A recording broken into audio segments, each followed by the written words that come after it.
My name is Charles Stang, and I'm the director of the Center for the Study of World Religions here at Harvard Divinity School. Welcome to this evening's event, the very last, but certainly not least, of our whole year's programming. A panel discussion of my colleague, Professor Todne Thomas's new book, Kincraft, The Making of Black Evangelical Sociality, from Duke University Press. I'll say more about Professor Thomas and this book in just a moment, but first, permit me a word about this series. It was established by my predecessor, Frank Clooney, as an opportunity for the Divinity School community to gather not only to celebrate faculty publications, but more importantly, to learn from them by engaging with them, both appreciatively and critically. And to that end, we're grateful for our two respondents, whose comments will kick off what I'm sure will be a very spirited conversation. We have an hour and a half together, so I will keep my remarks brief so that there'll be plenty of time for questions. Now, a brief word about the book, its author, and our two respondents. Professor Todne Thomas is a sociocultural anthropologist and assistant professor of African American religions here at Harvard Divinity School. She is the co-editor of New Directions in Spiritual Kinship, Sacred Ties Across the Abrahamic Religions. We're here this evening, of course, to engage with her latest book, just released from Duke University Press, Kincraft, The Making of Black Evangelical Sociality. In this book, Professor Thomas explores the internal dynamics of community life among Black evangelicals, who are often overshadowed by white evangelicals, and the common equation of the Black church with an Afro-Protestant mainline. Drawing on fieldwork in an Afro-Caribbean and African-American church association in Atlanta, Thomas locates Black evangelicals at the center of their own religious story, presenting their determined spiritual relatedness as a form of insurgency. She outlines how church members co-create themselves as spiritual kin through what she calls kincraft, the construction of one another as brothers and sisters in Christ. Kincraft, which Thomas traced back to the diasporic histories and migration experiences of church members, reflects Black evangelicals' understanding of Christian family connection as transcending racial, ethnic, and denominational boundaries in ways that go beyond the patriarchal nuclear family. And now it is my pleasure and privilege to introduce this evening's two respondents, Professors Judith Casselberry and Soong-Chan Ra. Professor Casselberry is Associate Professor of Africana Studies at Bowdoin College, where she teaches courses on African American women's religious lives, music and spirituality and popular culture, music and social movements, and issues in Black intellectual thought. Her most recent book is The Labor of Faith, which employs feminist labor theories to examine the spiritual, material, social, and organizational work of women in a New York-based Pentecostal denomination. Professor Soong-Chan Ra is a professor of church growth and evangelism at North Park University in Chicago and the author of Many Colors, Cultural Intelligence for a Changing World. Thank you once again, both of you, for joining us and for helping us all enter into and appreciate Professor Thomas's new book. So here's how the evening will unfold. Professor Thomas will say a few words about her book, and then we'll give the floor to Professors Casselberry and Ra, who will offer their own remarks. We'll then invite Professor Thomas to respond, and then that will lead naturally into a conversation among all three. We'll aim at the top of the hour, so 6 p.m., we'll aim to open it up to discussion with your questions and comments. So at that time, I will reappear and begin reading questions from that Q&A. So thank you again for joining us. Without further ado, Professor Thomas, the floor is yours. Thank you. Good afternoon to everyone. I hope everybody's hanging on and we're April strong and not April worn out. My thanks go to Charles Stang, the director of the CSWR, for the invitation to conduct this book talk, as well as to Judith Casselberry and Soong-Chan Ra, who are both scholars that, if you don't know, I hope you get to know. Their ideas and the body of their work have also been really important for me in the development of this work, And so I'm very excited and really honored to be in conversation with them this afternoon. Thank you for making time to discuss this project with me, especially during a busy season. And a warning or an alert, I have a very curious and free-roaming 9-year-old who may interject himself in our conversation at any time. So cameos are a possibility. So my presentation is very brief. I'm more interested in hearing from our panelists and being in conversation with them and with you. But briefly, my book, Kincraft, The Making of Black Evangelical Sociality, comes out of about 13 years of ethnographic engagement and intellectual deliberation. When describing what it means to be a part of a Christian community, Sister Clara Sutton, a 62-year-old Afro-Trinidadian nurse and evangelical church member, concluded that Christians' embodiment of the Holy Spirit fostered a special kinship between Christians. According to Sutton, it's a unique relationship, really, that you meet people in another country from another place and you have this one common bond. And they don't really have to know you or know anything about you, but yet the Holy Spirit has made you all kin and you know it. And that's unique, really. It doesn't have to take long to form a bond with other Christians at all. It was conversations like the one that I had with Sister Sutton and other members at the Dixon Bible Chapel and Corinthian Bible Chapel communities in Metro Atlanta that alerted me to their very relational views of Christian identity and community. Informed by my interviews with these congregants, my participation in their institutional and lived religious worlds, my review of church archival records and oral histories, I argued that CBC and DBC evangelicals, who are also intellectuals, make themselves into kin through spiritual definitions and enactments of family. In particular, I observed that they manifested this spiritual kinship through discourse and practices of relatedness that they produced as brothers and sisters in Christ, spiritual mothers, spiritual fathers, spiritual children, and prayer partners. I use the term Kincraft to denote the ways in which these spiritual relationships derive from religious and diasporic histories, orientations, and practices. And in particular, I note that Kincraft also emerges from their lived material conditions of racialization, spatial mobility, and social mobility. However, the study of Black evangelical sociality is not just a case study in utility. It also reveals a sense of pride that comes from participating in a community. Spiritual ties at times are a joy to discuss. Eyes light up with pleasure when discussing their beauty.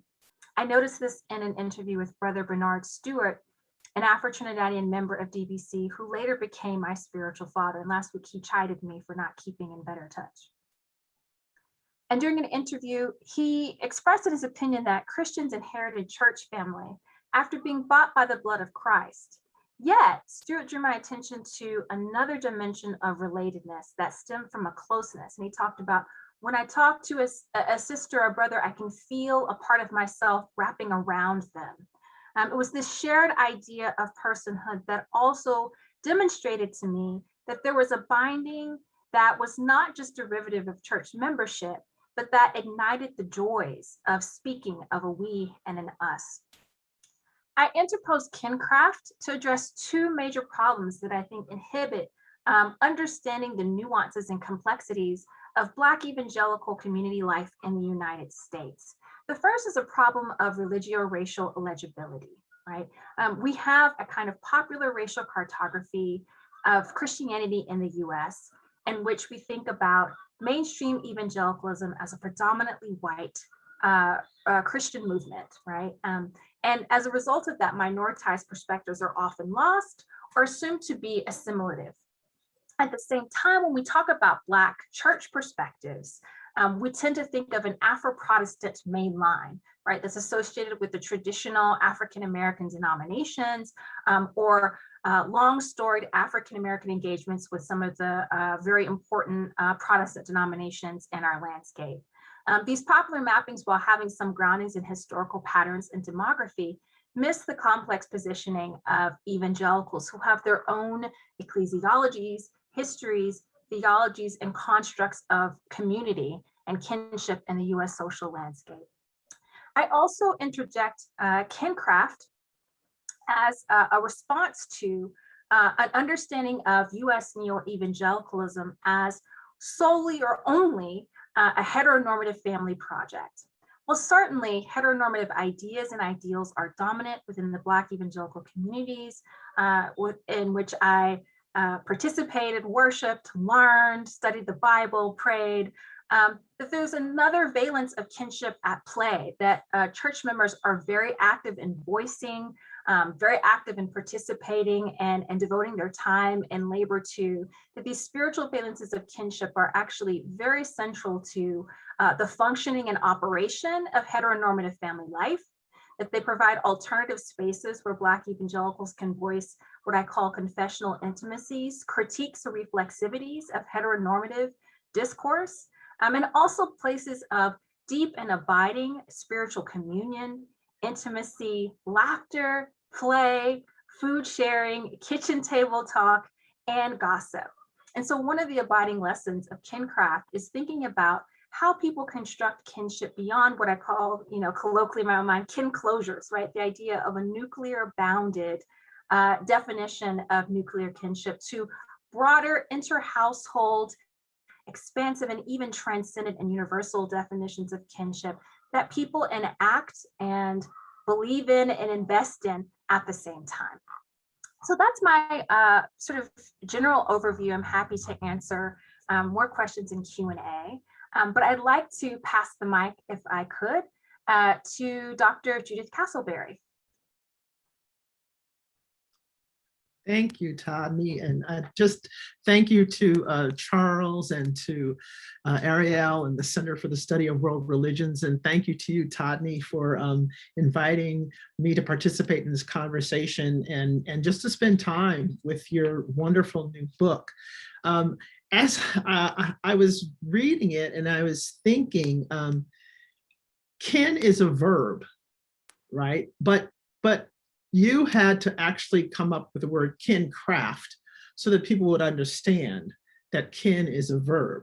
And I always say love is a verb, right? And so as I'm reading your text, I'm saying, well, kin is a verb, family is a verb, love is a verb. So overall, how I have experienced your text is what has been circulating in my mind is love and legibility. That's where I feel that this text is sitting. And from 10,000 feet up, we can think about the discipline of anthropology, as both of us are anthropologists, and specifically in anthropology, the study of religion. And anthropology in its formation as a discipline had no love for the objects of study. And to the contrary, particular ideas about objectivity places love beyond the bounds of consideration. But what if love is a theoretical and methodological component? What does that look like? It looks like moving into spaces without hubris. It looks like moving through spaces without knowing and being okay with that. And what does love as a theoretical and methodological component yield? Well, it yields counterintuitive findings, it yields both and analysis, it yields seeming contradictions, and it yields beautifully layered complexity, which is exactly where you are sitting with this text. And for me, love and legibility is something that I've been working with and through, both in my work on Pentecostal women, apostolic Pentecostal women in New York, and then the things I'm working on now with Grace Jones. Like love and legibility is kind of where I am sitting with this work. And so as I'm reading Kincraft, there it is again, like love and legibility. Who are these Black evangelicals? And this, much of this has already been laid out, but just sitting in this place that in many ways has invisibilized them, and that place of evangelical, which is understood as white and a particularly political conservative, that kind of mapping, and then between studies of Black religiosity that in America have been really framed around Christianity, and particularly Afro, the Black church, right? And this made me think about the title of that canonical Black feminist text edited by Ashaka Hull, Patricia Bell Scott, and Barbara Smith, titled "All the Women Are White, All the Men Are Blacks, but Some of Us Are Brave." And so this is another place where I feel like, so then, how do we think about who are these Black evangelicals with a genealogy that runs through England, Caribbean, Scotland, Canada, Detroit, Georgia? They were not yet legible because no one cared to ask the questions. And enter Professor Todne Thomas. So I just wanted to say a couple of other things about the text. When I was learning about Michael Flowers, who's the founder of the CBC and DBC, I began thinking about Julia Foote, the 19th century itinerant preacher, and it made me think about how she created and experienced her godly family during that time. And both for her and for Flowers, both biblical literacy was the place to begin. And so she, in her text, she says, "I believe that if I were educated, God could make me understand what I needed. For in spite of what others said, it would come to me now and then that I needed something more than what I had. But what that something was, I could not tell." And so this idea of you have to get in the word, like that's the place that you have to start. And then the quote from Flowers to you before you start Bible study, I love that quote. He goes, "Let's see what happens when we get in the word and allow the word to get into us." And I also, just as an aside, your section where you're talking about communion and relating, ingesting communion and ingesting the text, I thought that was really powerful and really it was a visual for me. It was a visual. It conjured up kind of this visualization of ingesting this text. And then the other thing I was thinking about in terms of like Foote and Flowers was they both were challenging other Black Christians. And so Foote her thing was like, if you're not sanctified, then you need to get right. And with Flowers, and I think this is really interesting because with Flowers moving in 55 from Detroit to the South during the civil rights movement, right? And his focus is to missionize people who are in the Black church, specifically Afro-Baptists, because as he says, they played church and they were, quote, given over to emotionalism without any content, unquote. So he's basing his critique on real theological differences and on racist stereotypes of Southern Black religiosity. And so at the same time, he's focused on Black Christians, he's criticizing this ethno-racial congregationalism and envisioning this interracial, interethnic, Bible-believing community.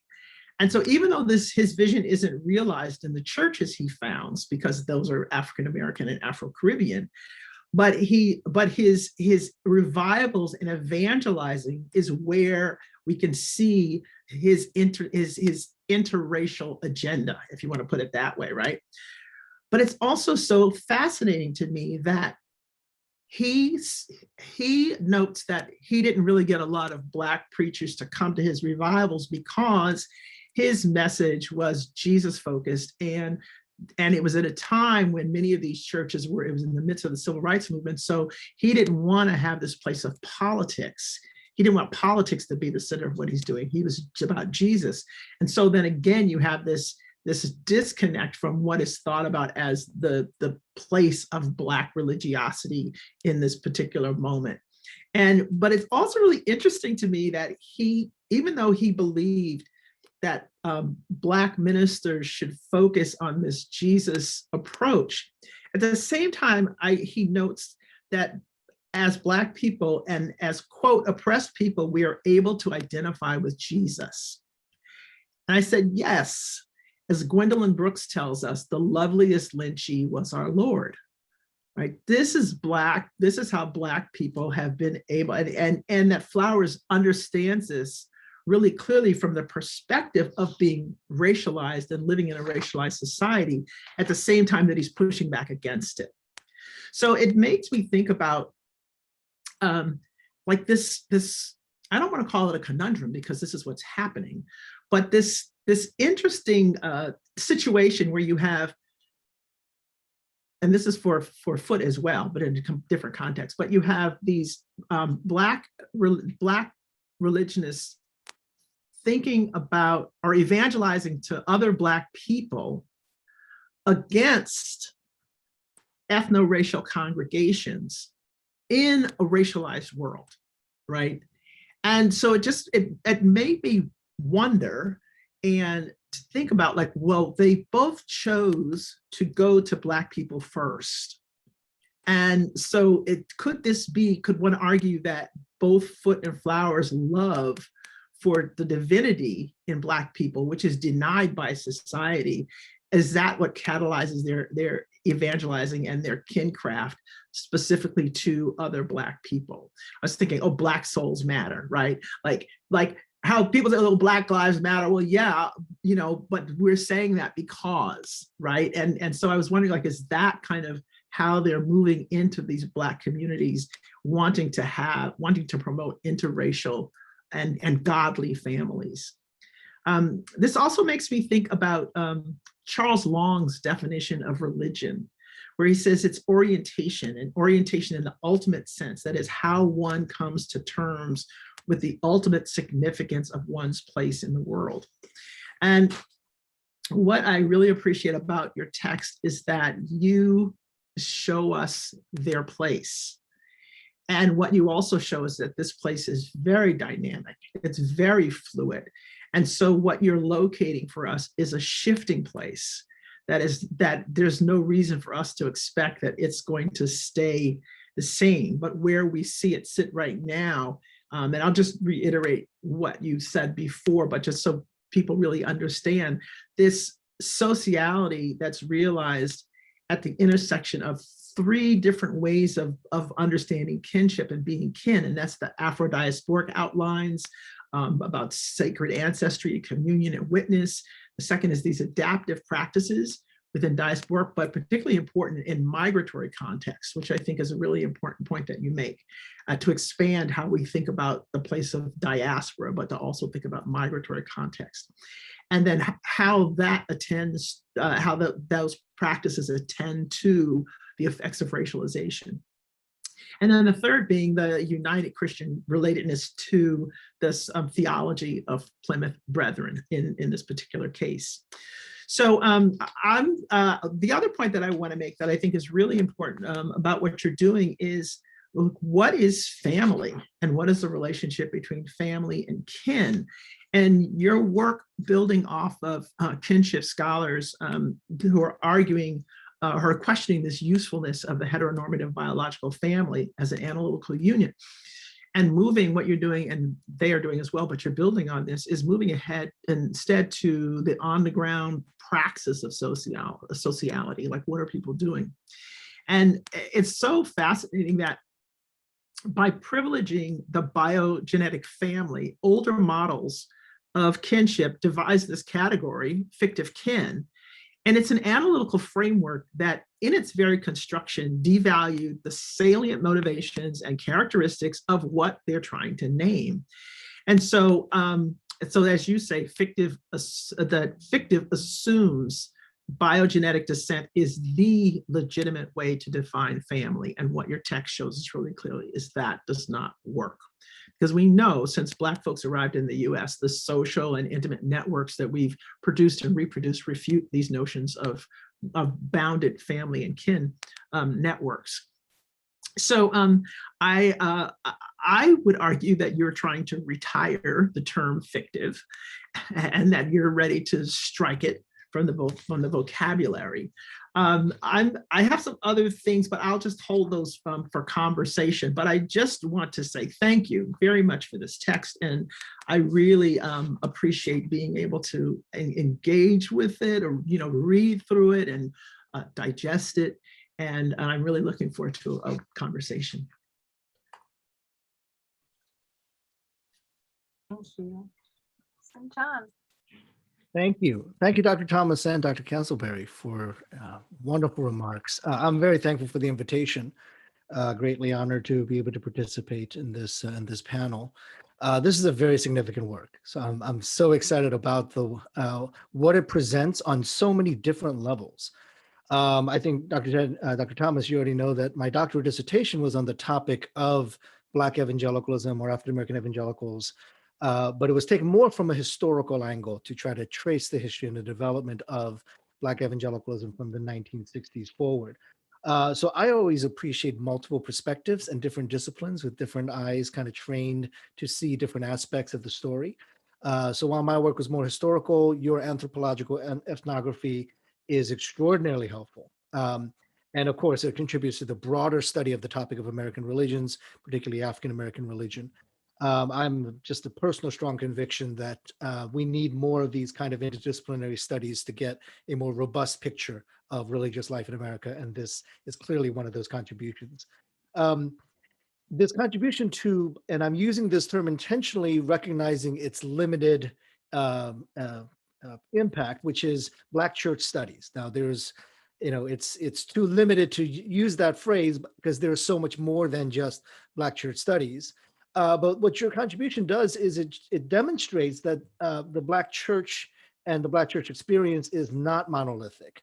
As you've kind of laid out, it's not limited to a particular brand of African-American church or Christian life or religious life, but there's a greater depth, substance, and nuance to this broader topic of the African-American religious experience. So you are in many ways taking Dr. Curtis Evans's work of the burden of Black religion and just kind of maybe releasing that pressure a little bit, releasing that burden a little bit to say, no, there's a lot more going on than some of the more simplistic answers that we've given to that.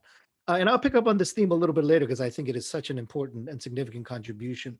But I thought I'll begin my response with kind of looking at the larger framework of American or US evangelicalism. And this text is such a needed corrective to that standardized definition that we have. As has already been mentioned, evangelical has been so tied into a particular social political framework, a sociology that is clearly reflective of white, middle-class, suburban, Republican Americans. And what you're doing is stretching us to think about evangelicalism through this kind of different lens. So when we think of the term evangelical, especially in the US context, and in one of my earlier works, I distinguish between the small e evangelicalism and big E evangelicalism. Small e evangelicalism is really the larger movement of Protestant, conservative theological movements that's been around for centuries and centuries. But what you're speaking about in context is the kind of the organized network and systems and structures, the kind of the lived experiences of evangelicalism, particularly kind of post-World War II, especially with the advent of the NAE, the National Association of Evangelicals. So evangelicalism in the US has been initially defined in more theological ecclesial terms. And we've talked about it using theological markers like Bebbington's quadrilateral, Mark Nolan, George Marsden's work around the Puritan reform framework. We've kind of talked about it's the high view of scripture, high view of Christology, certain soteriological categories.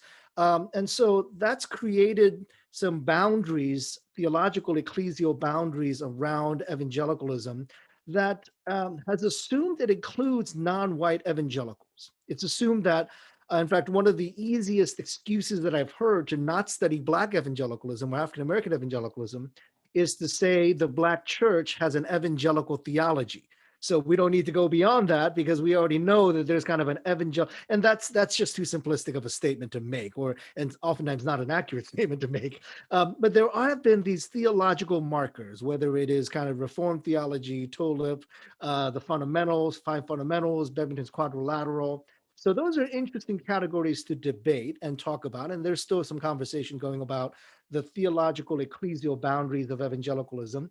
But the the situation, though, is that it moved beyond these theological categories to these sociological categories. Now, I do want to point out that these theological ecclesial categories that you're kind of speaking to, the fact that they exist is also problematic because these categories are so rooted in Western European culture, framework, worldview, etc. So it's a very truth possessed, it's very bounded set. It's kind of, again, a clear demarcation of you're an insider and outsider, usually based upon cognitive acquiescence to these set of propositions. And so when you have these kind of theological boundaries, they also have a sociological implication to them as well, because these theological ecclesial boundaries are actually creating some of these boundaries because they are rooted in this Western captivity or Western cultural paradigms. So there's already an implicit bias when we talk about evangelicalism, even if we're using theological ecclesial categories. But clearly, as you point out, and as others have pointed out, that it shifted to a much more sociological understanding. White, middle class, suburban, Republican. This is amplified or maybe kind of solidified with the emergence of neo-evangelicalism, as you point out, again, post-World War II, NAE, and the network of evangelicals that began to form, usually rooted in seminaries they go to, the Christian colleges, the parachurch organizations, et cetera, some of the denominations. They kind of create this social network for evangelicals. And because it's a social network and social connectiveness, it tends to limit to white evangelicals and not to other people groups. And what's interesting is that is kinship. That is this kind of kinship idea of we're forming relational dynamics that define us more than some of our theological moorings. So what you're defining in the lived theology of the Black evangelical experience is also actually the lived theology of the white evangelical experience. But it's never identified as such because it's seen as, oh no, we're theologically bounded, we're ecclesially connected, we're doing this for the sake of the gospel, for kingdom, all the kind of language that comes with that, without recognizing what you're describing is also happening in the white evangelical community as well, these kinship groups and these dynamics that occur. And of course, we can now recognize, and especially in the last 4 or 5 years, how much it is much more now a political designation. The theology doesn't really count anymore as to whether you're an evangelical or not. Even the sociology is changed. It's not middle class suburban. It's kind of just white Republican, period. And that's kind of the end of that story. So the label of evangelical has shifted dramatically, but it has still stayed in that realm of white evangelicalism. And that's where it's so exciting to encounter this work, because I don't think you're redefining evangelicalism. If you go back to kind of the root definition of it, if you go back to Bemington, if you go back to Noel Marsden, you're pointing out that the theological roots and categories are similar in many ways, right? It's talking about a high view of scripture that coming from the brethren, the Plymouth Brethren, as well as the Black Brethren that emerged later on, coming from NBEA, which is, kind of another offshoot of the NAE, but with similar theological framing and the same networks. And this is kind of my work with evangelicalism, Black evangelicalism, is how much Black evangelicalism made an effort. These are self-identified, and this is kind of what you're pointing to as well. Self-identified, these would be kind of colleagues and peers of Flowers, the Bill Pinnells, the Tom Skinners, the Bill and Ruth Bentleys, as they kind of formed this organization, the National Black Evangelical Association. In many ways, it's doing what the white evangelicals were doing without, kind of understanding how privileged of a position it was taking, right? So these white evangelicals would form these parachurch organizations, these Christian colleges, that is kind of the inroads into evangelical power. And it is usually denied to Black evangelicals, even though the Black evangelicals that I've identified have the laminated evangelical card in many ways. They have the credentials. They went to Wheaton College. They went to Moody. They went to Trinity and Fuller. They worked for Young Life. They worked for Billy Graham Evangelical Association. they have all the markers of the sociological connection and network and kinship with the white evangelical community. And yet we know in the historical accounts that they were pretty noticeably left out in the rise of evangelicalism, the 60s, 70s, and 80s. These are not names that you associate with the evangelical movement as much. Skinner, you hear his name every once in a while. John Perkins, you hear his name every once in a while. But the Pinnells and the Bentleys and the Clarence Hilliards and these significant Columbus Sally, these kind of significant individuals who were part of the Black evangelical movement, even though the kinship family experience was there, they were not included in a lot of the movements, especially in the places of power. And so that again, where the relational kinship dynamic, you're calling that out, and to use, I'm an old time preacher. I was a pastor for 17 years, so I still have a little bit of that preacher zeal in me. But the preacher zeal in me would come out. I would say this is like the ultimate in hypocrisy, to kind of play at the games of kinship, relationship. Evangelicalism is one big family. We're all connected to each other. We all love each other. We all care for each other. We all look out for each other. But that doesn't cross the racial boundaries. And so this idea of kinship, and again, the use of the word family, and I really appreciate the way you are deconstructing the way they use the family in a very specific heteropatriarchal, heteronormative, nuclear family, and that's where the family values come out of. So it is, again, a very sociologically, culturally driven, rather than actually maybe even theologically or biblically driven. So, your reference to the Moynihan report that kind of identifies pathology in the other communities. And then this is the normal community, without recognizing there are extraordinary kinship relationships in these communities that you have created otherness for, and that could actually be indicative of the kinship in the larger Christian community as well. So, and so you see some of the dysfunctional expressions of it, decrying the absence of the Black male in the Black community, decrying the female-centric nature of the Black church. All of these, again, the fiery preacher in me says that smacks of hypocrisy, because you kind of set up the definition of family in one way that, certain groups, it doesn't make sense to use those measurements. And so I really appreciate what this book does, which is to, and others as well, you're kind of tapping into that larger narrative of there are different ways to define what family kinship looks like. And let's look at the lived experience of these communities. And that's, again, one of the strengths of this book. This is as an anthropological ethnography. You're not imposing, this is what you should have been. You are saying from out of this community comes this incredible story and narrative that informs vibrant religious life. So this is a highly instructive book on what I think we should be doing more of in our understanding of religious life in America. Not just kind of looking at it from the theological ecclesial angle, which is helpful, but really to say what is the lived experience, and out of that lived experience, the outcomes that we've seen and the learnings that we can have. And my final observation on this is I really appreciated that you took a Caribbean African-American church as one of your models, because that's also kind of a neglected community. So again, I'm a preacher for many years back, but I was a pastor in Cambridge for many years. So some of my best friends in Cambridge were part of the United Pentecostal Council of the Assemblies of God, which was actually Bill and Ruth Bentley's denominations. They were key figures in the NBEA. And so Abundant Life Church, Pentecostal Tabernacle, First Holiness, they're all like within blocks of each other in Cambridge, but it would be like Bishop Green, Bishop Ward, Pastor Lorraine Thornhill. And all three of them are second, maybe even third generation pastors.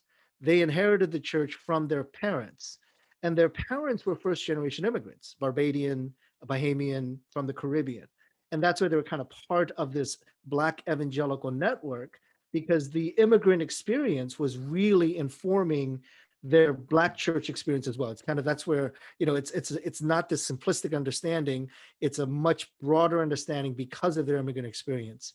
So I know from my personal experience working with Abundant Life and Larry in Virginia, and Bishop Brian and Brian Green and Lorraine Thornhill, that there was a connection there because as an immigrant myself who came out of the immigrant church, and that sense of kinship that you're describing, I could say I remember those experiences growing up in a Korean immigrant church.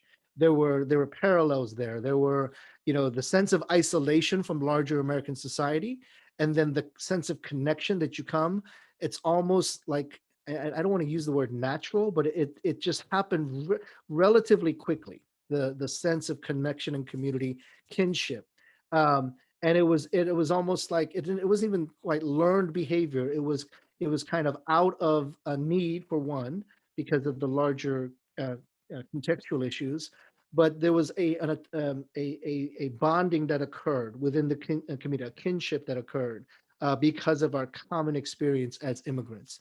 And I do feel like there's kind of a parallel there between the immigrant communities now, whether it's Spanish-speaking congregation, Korean immigrant churches, Laotian churches, as well as especially the Caribbean, Afro-Caribbean churches that you're describing. So once again, thank you for this incredible work, extraordinary, insightful, and the larger conversation that this creates around American religious studies. Thank you, Dr. Roth, for your feedback and for these really great sort of framing devices. So we're at a point now, we have until, I guess, 6 to be in conversation, and then we can take Q&A from the audience. And I hope the audience won't waste the opportunity to ask the two of you questions as well. And by the way, Judith, I have a student, hopefully my student Tom is on the line, but he is a cool JC pastor and is the biggest fan of your work. And That's great. Yes, I've been telling him he should email you, but hopefully he'll be convinced after today. Hello, Tom. So, there is a couple of questions that you brought up, and one of them is, I don't know if I have an answer. It's, why do you think T. Michael Flowers went to Black people first with evangelizing, and in the midst of this, it's sort of situated between these two negative critiques of like a white evangelical religion that refuses to really properly missionize as it's called to do, and a Black church Christianity that he sees as being, more performative than biblical, right?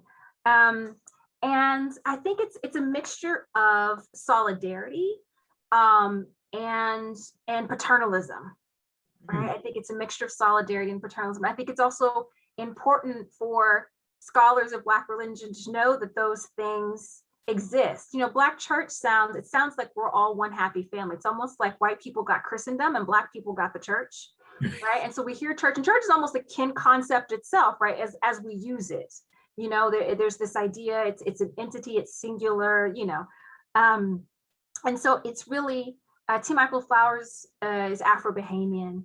His wife is African-American. And interestingly, her family had moved from Georgia to Detroit to escape racism.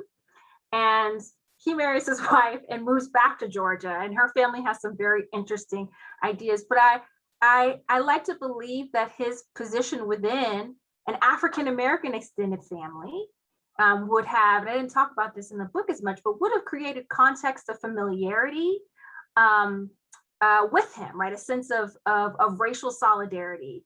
And this is before we have really the kind of ethnic identity politics that we see happening after the Hart-Celler Immigration Act. This is still, the US is still segregated, right? And so Black meant a thing, like Black was just Black. Like they might be like, you're funny talking Black, but that we didn't have the ethnic identity distinctions that we tend to have and what we tend to see in the same way. It's not that they didn't exist, but they weren't necessarily recognized by society writ large, right? Like we have Caribbean American Heritage Month. That's a thing in the month of May, right? This is before then. And I also think it's a paternalism.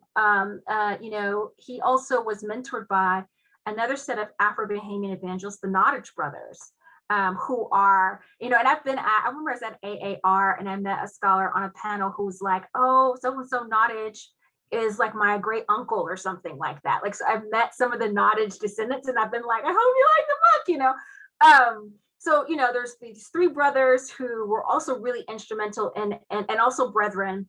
They were in Detroit, I think Philadelphia, another city. And so there's this idea, well, Black people are really neglected in this country, right? And so there's this interesting kind of Caribbean, one African-American church member said it was very British, almost imperial, right? The way they saw African-Americans, right? The affective demoralization of African-American Christianity. And I try really hard to show that some of these orientations come from more than one source, right? If you're a missionary, Tom Bowdoin says you tend to have an evolutionary view of the culture you're trying to change. You don't missionize peers, right? If you think someone has the right God, you don't missionize peers, right? And so it's also about his position as the evangelist, his I think his Caribbean ancestry, his family network, right? It's all of these things that I think shaped why he went to Black people. It's white neglect, right? White spiritual neglect, white abrogation of evangelical missiological duty. I think it's all of those things. And the what is family and the retirement of kinship. Yes, my grad advisor is actually a feminist anthropologist of kinship. I did kinship before I did religion, right? And added religion later in grad school. I never took a religious studies class in graduate school. I had to learn a lot along the way. There's even a piece that sociologist writes where she analyzes the social scientific use of kinship, and she finds that social scientists use fictive kinship to talk about Black and brown communities.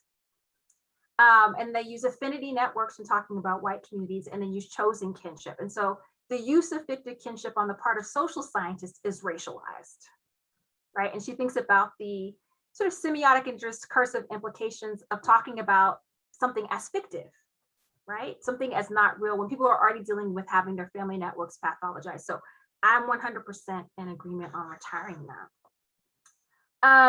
Professor Ra, I don't know if there were questions. Yes, I agree. I think that one of the interesting things about Black evangelicals in the US, and we have a lot more work to do, right? Of really talking about Black evangelicals, and not Black evangelicals who create racial reconciliation that's somehow processed by a white majority, but Black evangelicals as starting religious movements in and of their own right that continue to operate institutions and their affiliation with sort of predominantly white parachurch organizations, and really understanding whiteness as institutional and discursive hegemony, right? That we are in a stage in which we are not just saying that we're disrupting the whiteness evangelicalism equation, but we're thinking about how that shaped our historiography and who's been left out. And so I know there's a lot of work, and it's a really important pressing work because we have a lot of elders who are getting older, and we want to make sure we capture those stories as well.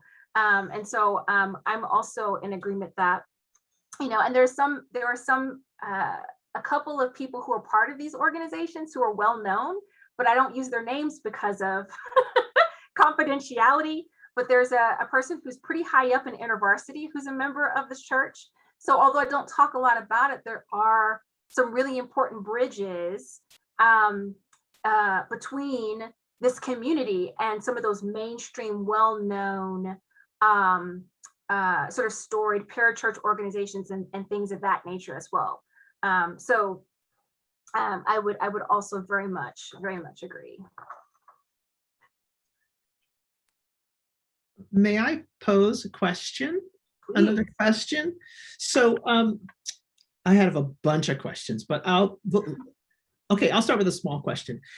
I was thinking about scale in your text, and the one member of the church talks about how they like small churches, and so much of what you talk about are these small, intimate gatherings. And I'm wondering, are small churches indispensable to the process as you understood it, in terms of how it happens here? Is that something that's really necessary, or is it something that they themselves think about replicating to a larger scale, or is this kind of part and parcel of the process of kinming?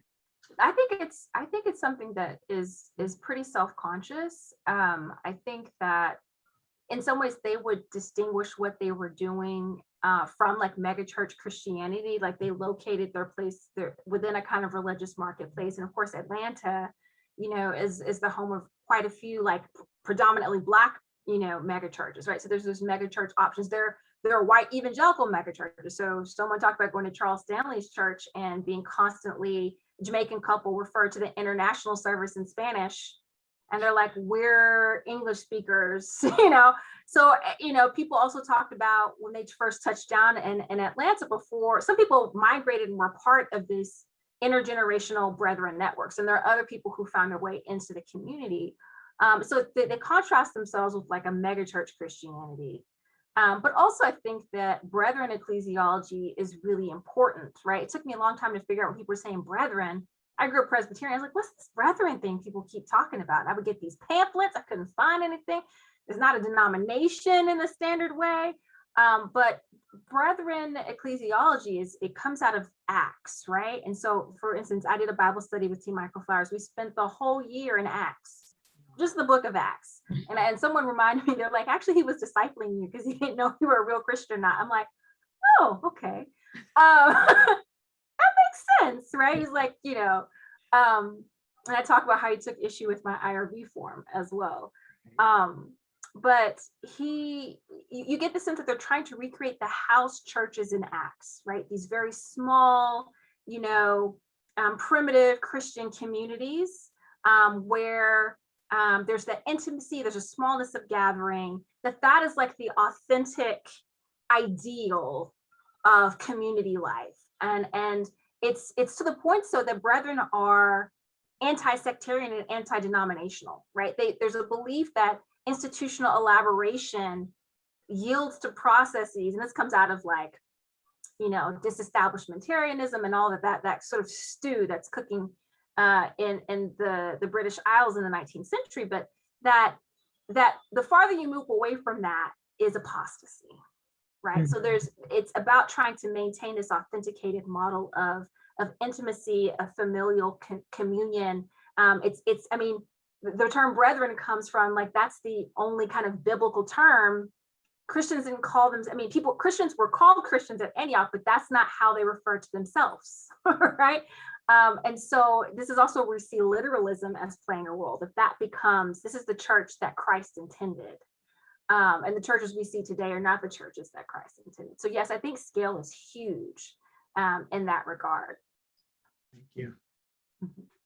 Yeah, and the whole story around Brethren and Flowers, the Flowers chapter was so informative for me because in my work in Black evangelicalism, it's centered in New York, Chicago, and Detroit, actually, because of the Knottages. Somebody's got to do some work on Knottage Brothers. I agree. That is an amazing story. I absolutely, Yeah. I've been trying to find sources. It's really hard. That's also the other thing, right? Yeah. And brethren aren't always great record keepers, according to Donald Atkinson. So. Well, they do have a lot of sermons, I understand. Like there's a lot of sermons that they've said, but you're right, the other records have a little bit sparse. But the Knottages, their influence is so broad. I mean, through Detroit, a lot of the brethren that gathered in Detroit, Bill Pennell comes out of that network, Flowers introduced there. But exactly what you're saying, especially around Plymouth Brethren, as well as this group was called the Black Brethren. I think that was kind of their nickname for this cohort. What they ended up shaping and forming was highly influential on the NBEA and the ethos of that. So a lot of that around maybe smaller churches, but also the ethos of simplicity, ethos of kind of back to the basics of the Bible type of language. That lent itself a little bit more to the evangelical ethos than maybe to the kind of the Protestant liberal mainline church ethos. So that's where the Knottages and the brethren were so formative in their followers and in who they discipled. You see some of that impact. Which is so interesting because Brethrenism has actually been really central in the elaboration of sort of the broader evangelical story, but we tend to associate it with eschatology, right? That it's about the end times narrative and John Nelson Darby and all of that, whereas there's this other kind of element at the level of, it's kind of an institutional critique.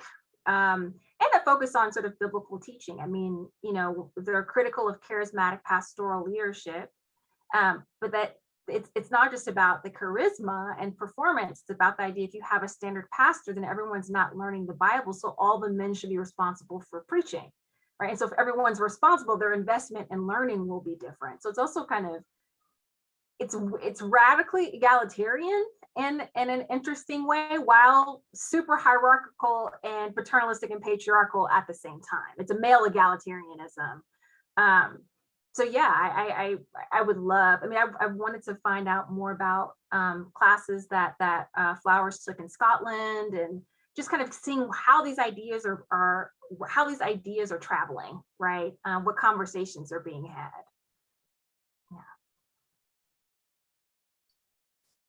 Do I have time for another question? I know we're going to open up in a minute. Okay, let me see which question I'm going to ask. I wanted to talk to you about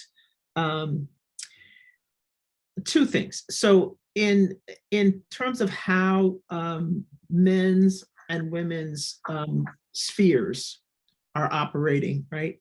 I was unclear about because of the way that you tell us about women's prayer partnerships and those kinds of things. I was curious about, are men doing that same type of prayer work in that same kind of way? And then the other side of that, in how I'm thinking about this, is about women's biblical exegesis. So I was really struck by the story in the end where you're talking to the Stewarts, and then Sister Stewart gets on the phone and she gives you a scripture, right? I say, oh, this is really interesting because she's the one who has the scripture. And then also you have Sister Brighton. I love her quote. There are women who can speak just as well as those brothers, and some even better. They've been studying the word. They know the word. They can deliver the word. So I'm wondering, like, through prayer meetings, the spaces between home and church, these everyday activities that you map for us, what's the place of the Bible in there, and how do women use scripture in every day? And do you find gender distinctions in how and when they use scripture or in their scriptural interpretations? So in other words, like the things that you identify as being how men operate their sociality, and how women form theirs. Is there any kind of cross-pollination, or people doing some of the same things in their separate spheres, but to different extent or with different outcomes? Yes, that's a fantastic question. One of the things I try to mention in the introduction, I don't know if it comes across as well, is that some of those zones of, I think, experiential spirituality on the part of men, like the homosociality, I was not able to access as a woman. And there are a number of things that shaped my status in the research community. I became more fully integrated when I became engaged to be married, which happened during my field work. I had got way more access to way more spaces, but as like a single young woman, I mean, there are times in which I would do an interview and I would sometimes have to wait until the wife came home, right? Occasionally, it didn't happen all the time, but it was, you know, I sat between my church parents one day and I was told it was not appropriate to sit between a husband and wife. The gendered spheres, yes. You know, I never heard the term prayer partner used on the part of men, although I know that men were certainly engaged. I talk about spiritual parenting, and for me, not so much about spiritual fatherhood. I think I was trying to just do more representational parity by focusing on women in chapter 5, which is my favorite chapter. But definitely spiritual parenthood, discipling, men were involved in that. And discipling was not just about bringing people into matters of faith, that kinship is a matter of discipling. As men became husbands and fathers, older men discipled them around that as well. So there's definitely evidence of that, and people could talk about it. And there would be, you would see, similarly, you would see more biblical exegesis, women who were spiritual mothers to their spiritual children. For instance, a woman joined, she was a new Christian. She was mentored or mothered by an older woman who'd been a Christian for a long time, and they would do Bible studies together. I was actually really surprised. At one point, my Bible study with Pastor Flowers, another woman entered in. I don't know if that came up as an issue, but she kind of, so it was the three of us doing Bible study. And definitely in women's gatherings, like there was like women's retreats, listen, any brethren, someone says at one point, you don't want to mess with the brethren in the Bible, period, right? Any brethren, they will, I used to be captain of I went to an evangelical primary school. I was captain of the Bible quiz team. I had never been so grateful that I had studied the word, because they have no problems correcting you. And so that knowledge of the Bible, the memorization, the utility, the facility. There was one mixed sex, there are two mixed sex Bible studies, but one on Thursday was more relaxed in terms of some of the gender roles, right? And so the conversation was more free flowing, and women would challenge men. But the Tuesday night Bible study, that didn't seem to be each Bible study kind of had its culture too, and it didn't seem the right culture for the Bible study. So definitely I never saw anything that indicated that men were better. It was just by gendered prescription, right? That men were the only ones who were allowed to teach mixed sex groups. And I remember kind of coming into a church as someone who's grew up as Presbyterian. My aunt's a minister. I was like, I have never seen anything like this in my life, So when I talk about this Afro-Protestant mainland, I'm talking about me, right? Like, and what it meant, even though I went to a white evangelical school, to go into a Black, part of it was like, I did not know there were Black Christians like this. It was very, women had head coverings, and we really can't, I had to have a man go on stage with me to announce my research project. And I was told that was unprecedented. I'm like, really? Even as there's all this other laughter and play, and, a woman making this point, like, I don't know why people use the Bible for families. There's a lot of dysfunctional families in the Bible, which is such a really, poignant observation, right? The more you study, the more you're like, sometimes this is a kind of a mess, right? So that is part of the reason why the gender spheres, I think, are so distinct. Some of the more intimate, confiding relationships I didn't always have an ear to. I could kind of deduce by context. But prayer partnership, I never heard men use that language at all. I only heard women talk about prayer partnership. Do we have to open it up? I don't think we have to. Should we? Unless Professor Ra.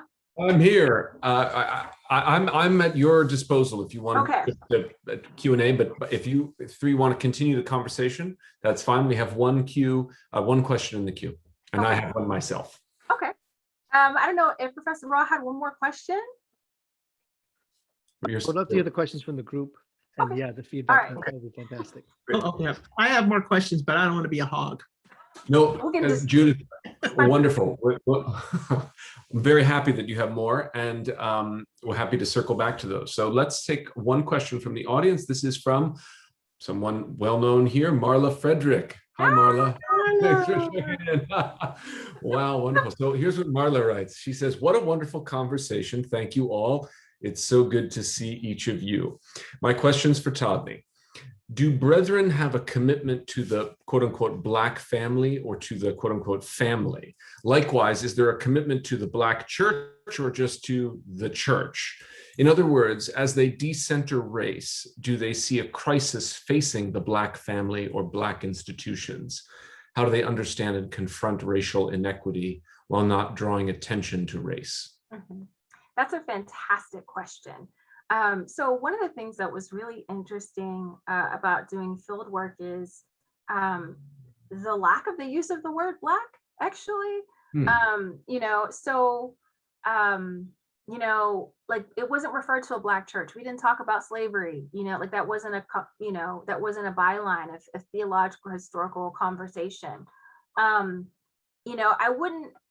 feel like people use church and they use family in an unqualified term. And then in conversations with people one-on-one, they might bring up the Black thing, right? So, and in particular, a lot of times it tended to be, not all, but African-Americans who did, right?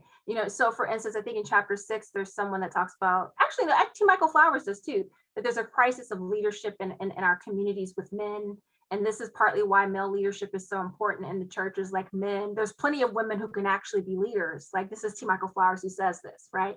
Because they know how to take care of the family and they know how to start institutions, but it's actually a crisis in Black male leadership that we seek to remedy. So, you know, really moving into like a 1970s, 1980s moment, that becomes a dominant line. I don't think there's a commitment to Black church, right? Because that just wasn't a form of language. There's certainly an understanding that racialization takes place, but it wasn't discussed in the pulpit, right? Like people would talk about it on the ground. And I think the common response to racialization was just material aid and reciprocity. It's people moving into Atlanta, and, you know, one person said that when he came, a church member gave him a car so that he could look for work and find a job. It is, you know, there's a woman who had some health problems who lost her job. It's love offerings. It's times in which I saw people were in hard times, and like after church, people would bring groceries to the car, you know, very discreetly.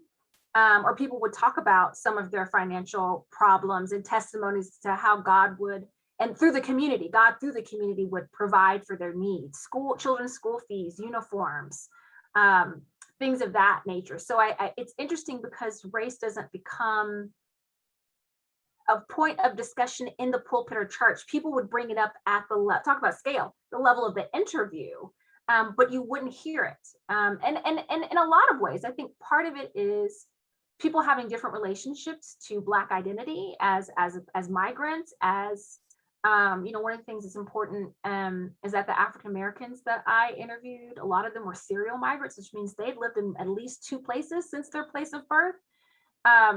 So race is sort of decentralized, but also acknowledged, right? People had no problems talking about race discrimination in their professions and interviews. It just didn't come up in church as a kind of shared language. So there's sort of 2 things: either Blackness becomes decentered, or Blackness is so taken for granted it doesn't need to be named. Does that make sense? And I could never really figure out, depending on context, which kind of definition of Blackness was operative. But yeah, people wouldn't use Black family crisis, they just say the family in church. And then at the level of interviews, they'd be like, you know, well, Black men, there's this issue, or in smaller spaces that would come up. If that makes sense. It does. Todne, I wonder if you'd permit a question from me, and then we can go back to Judith or anyone else that poses one in the function. I was intrigued by something you said in your comments. I think it was your beginning comments about how you studied kinship before religion. Mm-hmm. And I wonder if you could talk a little bit about that transition from studying kinship from, I assume you meant there from a sort of strictly anthropological training, and then the transition to religious studies, and what made you feel that that was a necessary transition to do the work you wanted to do. Yeah, this should be a crowd favorite for our graduate students. So I initially started graduate school. I knew that I was very curious about the Caribbean diaspora in Atlanta, Georgia. You know, I'm a Zora Neale Hurston fan. And so I was always struck by Hurston's ability to study African-American and Afro-Caribbean culture. I knew that starting in the 1980s, Caribbean migration to Atlanta started to really become a thing, right? So Atlanta started to become a site for receiving Afro-Caribbean migration, predominantly from New York at first, and then eventually internationally. And so I kind of fell in love with kinship, and I was interested in transnational family networks, right, originally. So I go to do field work in 2006, and it's an abysmal failure, right? And it's a failure because Atlanta is so decentralized, right? That finding just a place to post. I mean, I was part of a Caribbean soccer league. There was like a carnival league, but the meetings were only seasonal. It wasn't a thing that would carry me through the whole entire year. Like I panicked. And so my grad advisor asked, well, what about churches? And I was like, what? She said, well, what about churches, right? Like, are there any Caribbean churches? I'm like, oh yeah, I'd heard about several. And so we kind of like, and I had like a sort of personal interest in theology, as a younger woman, I contemplated a call to ministry. But I would have never told my grad advisor that, right? Like me and actually had a colleague at UVA who went to Wheaton, and like we would talk about our Christian identity and the stacks in the library and like how we knew it was like not cool, to like, you can't. And I was like, you get the worst of it because you went to Wheaton. I'm like an undercover, I remember the time I told her I went to the evangelical school, and my grad advisor looked at me like I'd been lying to her, right? So, I kind of did some research on some of the organizations, the Caribbean majority, and I decided on a Pentecostal organization. And then it just wasn't a fit. I walked into this evangelical church. I didn't even know it was evangelical. And like the use of kinship language was so thick from the time I walked into the door. My church dad was one of the first people I spoke to after service. And I said, well, nice to meet you, Mr. So-and-so. He said, no, it's brother, right? If we're believers, we're brothers and sisters in Christ. So it's brother so-and-so. And your name is Sister Todne, right? And so I was like, this is it. Not to be imperial colonial, but I was like, so it was sort of the kind of serendipity that happens with research interest and having interest versus context. And I had literally done all my 3 years of coursework. I'd never taken a religious studies class. I don't even want to tell you how stressed out I was and have been actually, I think, in reading my way into religious studies. And the irony being, I'm a religious studies scholar now. So that's part of the pathway. I had a set of interests, and I didn't know how to study them spatially. Thank you so much. That was really, really wonderful answer. Thank you. Judith, we can go back to you if you have a question ready. I do. In the book, you talk about I like the way that you put this, that brothers' ritual work contributes to the institutionalization of the community, and sisters' work contributes to the incorporation of members as an everyday familial community that shares common religious and cultural ground. So my question is, do you see women's silences as ritual labor that contributes to the institutionalization? And or are their silences given a voice in their gender segregated settings and thereby opening up an interpretive space in the incorporation of members? In other words, what's the relationship between institutionalization and incorporation?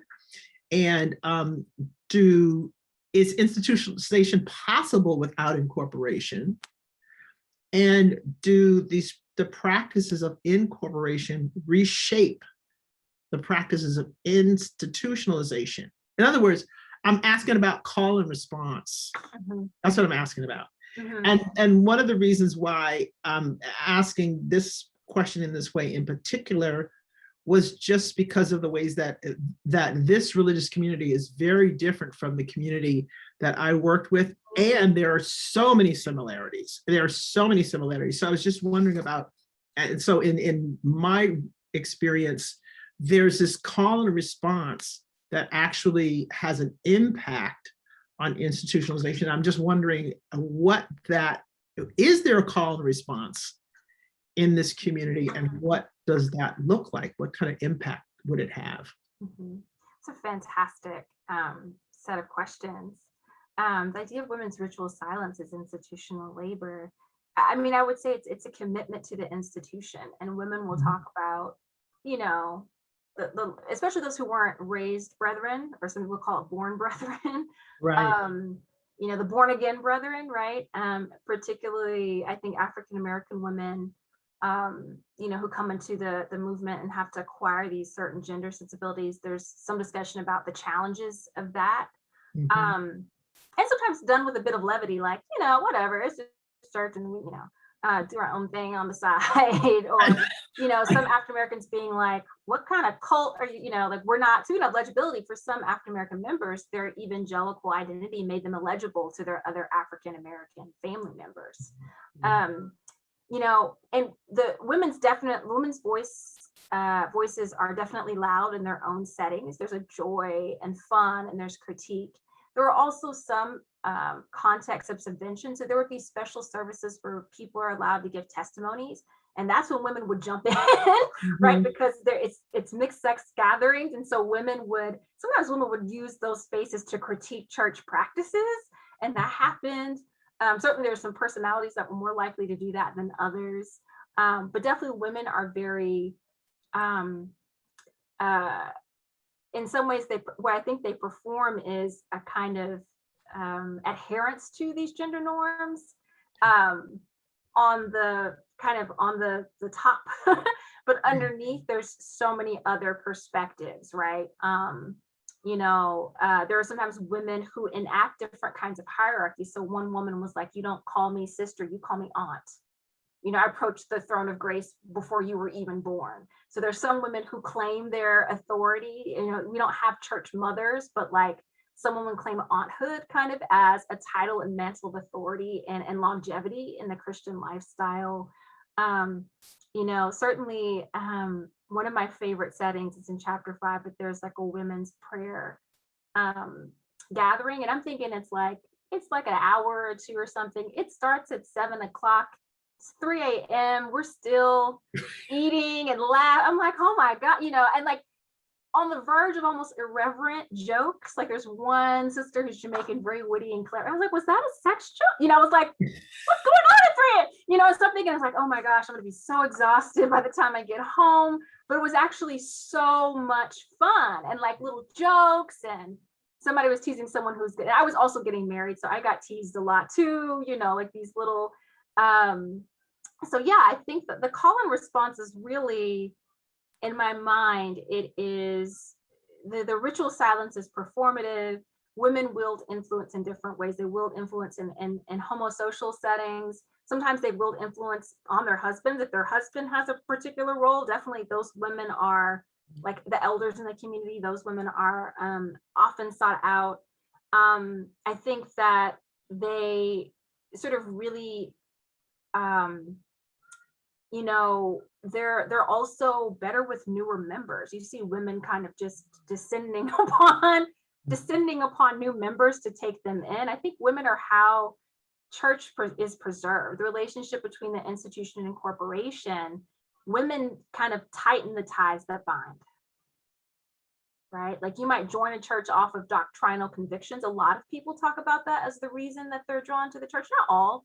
A couple of people were like, it's a nice Caribbean community. I want my child to be raised with like, nice Caribbeans. But a lot of people talk about how the biblical Christianity just really spoke to them. But it's the incorporation that creates the ties that bind, because doctrinal convictions is not necessarily one of the most longest lasting bases, I think, for membership. I think about a couple who left the church. And one of the things that I'm surprised I didn't write about it, but one of the things that struck me was they wrote this really long letter to the church explaining why they were leaving, right? And, I'm coming from a Presbyterian background. I'm like, why didn't they just leave, right? It's Atlanta, it's a city, right? There's like 1 billion churches on this road alone. There's like 4 churches on the street that this church was located on. Like it was a very long, and it was like, well, we've decided to attend a church in our community. We're trying to win some young souls for Christ. This is where we do soccer. We're like a soccer coach and soccer mom. And it was this long, detailed, and over time, I was like, it's the ties that bind. Like, this is not an easy community to leave behind. One Sunday I got sick, and I think I'd just been attending for like 4 weeks, multiple phone calls to my house. Are you okay? Is everything all right? And so incorporation is really that staying power. It's that glue, I think. And that's how those two relate. Yeah, great. Thank you. Well, I just want to jump in and say the Q&A has just exploded with some fantastic questions from some more familiar names. So if you don't mind, I want to at least get one out, maybe two if we have time and you have energy. This one is from Denson Staples. Denson says, thank you so much for this conversation and for your scholarship, Professor Thomas. I have a question that all the panelists might have insight into.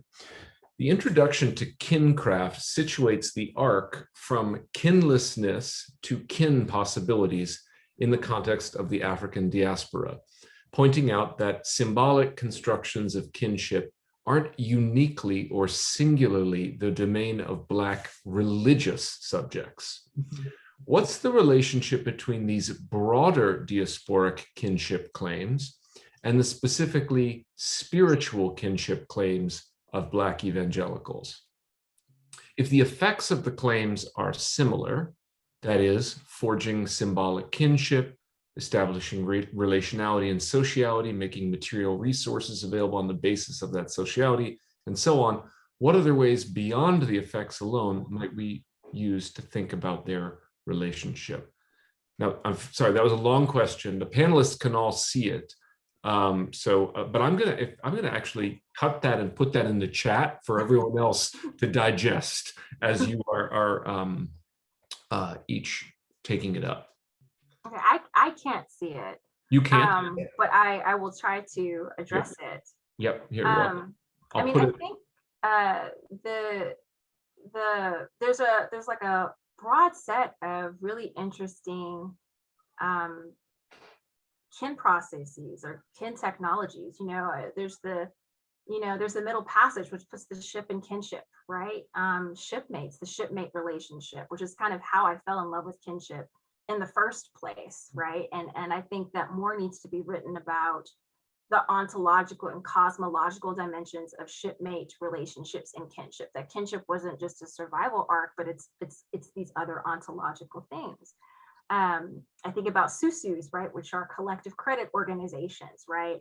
The effects can be similar, right? The affects can be similar, but I think thinking about the idea systems that motivate them, right? Those aren't necessarily the same, right? So even if they conduct different work or conduct similar kinds of work in terms of material outcomes, I think thinking about the ideological claims, the project that people see themselves participating in, the scale and scope of those projects are really, really important. For Black evangelicals, the different kinds of kin world that they inhabit, where there's so many of them, it was so relationally thick, right? So you have nuclear families, you had extended sort of biogenetic families, right? There was one family that had 4 generations in the same church, right? You have brothers and sisters who were sort of mentoring one another, spiritual parents. Some people would have, one man was like, I have 4 mommies, right? You have people who, like Pastor Flowers, who really rejected, he did not want to do an interview with me. And because my IRB said West Indian Church. And he said, there's no such thing as the West Indian Church. There's only the universal church, the universal body of believers, right? I'll do a Bible study with you, but I can't do an interview with you because I don't support the language that you're using. There are people who really, at the breaking of bread, there would be people would say, we're breaking bread and there are other Christians breaking bread, and we are all a part of the body of believers, all the believers that have ever lived, the believers that will come. There would be these moments where people understood themselves as partaking of this universal body of believers. And it wasn't, for me, I struggled with this, I think, coming from a Black church context. And it was really after fieldwork where I started trying to figure out the sincerity in that, right? That it was actually some of these universal claims to kinship that I struggled with the most, that people would insist on, and getting it right. People would be like, we're part of the royal family of God. It's a cosmic family, right? So it's about those simultaneities, those different scales. It's about translocal connections. Like, some people came through this church called Good Tidings in Brooklyn through Atlanta, and people maintain their connections at Good Tidings, their connections to the Caribbean, and their relationship to DBC. It's the simultaneity. So I think it's important to really be aware of the kind of idea projects, the what people see themselves as being a part of, and not just the affect and effects, material effects, but the project aspect. And it's really actually Myra Rivera, who, you know, is a theologian in our community, that got me to think about really the significance of these transcendent ideas. She has this idea of relational transcendence. And I still remember reading it in grad school and being like, holy crap, this like the interhuman, the cosmic, that these things are actually theology, that these things are transcendent, that transcendence isn't just an individual subjectivity, that, you know, someone's like, isn't it great that we get to be in heaven together? Because being in heaven by yourself would be so boring, right? And like, we're forever family, you know. There's sometimes I'd be like, okay, that sounded a little Mormon, friends, but like we're forever family. Like my blood family, you know, if they're not believers, I'm not going to be with them, right? They're not going to be in heaven with me, but we get to be family forever. So that's what I think is important. It's not throwing out kinship and specificity. It's just not assuming biology is the grounding. Do we have time for one more question? Do you have time? Do you have energy for one more? I do. That's really. Can I make a quick response to Absolutely, Judith. So one thing that I was thinking about was the effects, like the question about what are the relationships between these broader diasporic claims and the specificity of spiritual kinship. And if the effects of the claims are the same, then how do we think about these relationships? I think one thing that we should look at is conceptual approaches to doing things. So in terms of thinking about like the history of Black people and thinking about kinship and family structures, if we look up, there are different contexts, and so people are doing it in different contexts, but we can find like threads of conceptual approaches. So as I'm reading this text, I'm thinking about maroon communities. I'm thinking about like all these different moments when Black people have to say, okay, we have to actually now, we're going to make a network, we're going to make kin, and this is how we're going to do it. So that really to me is more thinking about like the threads of the conceptual approaches to, as Todne is saying really clearly, of this idea of the heteronormative family structure is not workable. And so then how do Black people then think about or practice another type of family making or kin making? And the other thing that it makes me think about is there's a number of historians, and also we can think about this in terms of Black studies in general, about the sacredness of Black history, right? So even if we go back to kind of the canonical Du Bois, Souls of Black Folks, right there at the turn of the century, he's laying down the gauntlet about the sacredness of Black history and Black people. And so I think there are ways that those things actually kind of intersect. And I think one of the foundational conceptual approaches is an insistence that Black people have an insistence on creating networks, on being social beings, and the conceptual thread is that they're always having to work extra hard in different ways to make those things happen. And their framework is different, especially given what Soong-Chan was saying earlier about white evangelical hypocrisy, that the Black framework is a different framework. So I think that's the way that I kind of think about your question. And the connection for that for me is what I was trying to raise earlier about the parallels within the other immigrant communities as well. And so even thinking about the spiritual kinship, and Cohn talks about this in terms of the blues in African-American culture and Han in Korean culture, and it comes out of a common experience of oppression, common experience of challenging, being conquered repeatedly, historically. So the spirituality that emerges is also a form of kinship. So to me, kind of looking forward, is there a way to think about this in terms of an ecclesial impact of what does a genuinely restored cross multicultural community look like? And it's not the false family idea that you're kind of critiquing to say, oh, we're just all friends here, I love you, man, that kind of like, beer commercial type of experience. It really is the depth of the spiritual kinship. And that to me is a much better marker for what a a united Christian community looks like. And so even Corey Edwards' work on the elusiveness of multicultural communities at Ohio State, she's alluding to, you can't do this well because you don't really have, I think, what you're describing, which is the deeper sense of spiritual kinship. Yeah, I mean, there's a lot of stuff I think that's talked about how even some of the effective valences of racial reconciliation, the language of brotherhood, but we leave structures alone, right? Or, you know, sort of the ethical thing, we could be using the same term, but what I associate with brotherhood, what it means to be a brother or what it means to be a sister, not necessarily the same thing, right? The way we do kinship, even when we're using the same language as English speakers, you know, Black family, I mean, not all Black family ties bind, but sometimes, woo, they will tie you up, tie you down, tie you all around, right? And so I think it's also some of these ethical sensibilities as well. What does it mean to be a brother? And one of the things I'd like to point out that I came to this book later in the revision process, there's a way in which after beloved community, interracial kinship sounds pretty germane, pretty du jour. But there's this book called Hurting Words, and it talks about the real resistance to interracial kinship claims in the 1950s, right? And part of this resistance on the part of whites was this idea like Black people don't do family right.